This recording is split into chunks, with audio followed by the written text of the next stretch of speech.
do nang nena kan sulhnu kathiro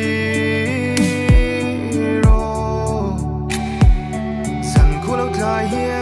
ni lim tla thire nang ai hian kan ngui zom ve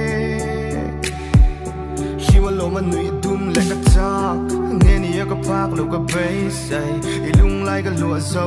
to si lo rimo yang inga tum le ilung lai lua le thai to pin ka bay asi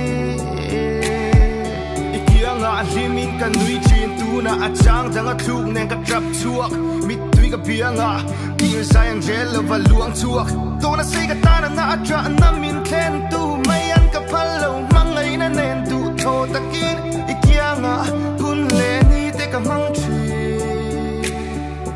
doning ka don nang nena kan sulhnu kathiro san khulo tlai hia ni lim tla thire nang ai hian kan ngui zom ve hiwalo man nui dum le ka chak nge ni ka pak lo ka bay sai ilung lai ka lo zo to si lo rimo yang inga tum le ilung lai lua le thai to pin ka bay asi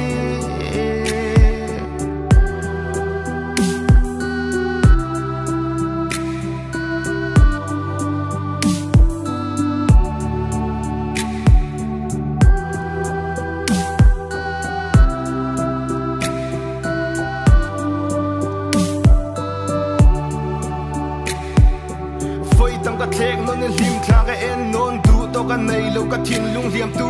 lo kir le in min pom le ro rei lo te chung ta ka lim ve nan si ra min non non le don poni la liam na ma chon mo ka zuam mo itan mangai na nen o voi tam ka pom nang che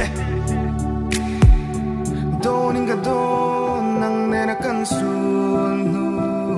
kathiro san khulo tlai hia ni lim tla thire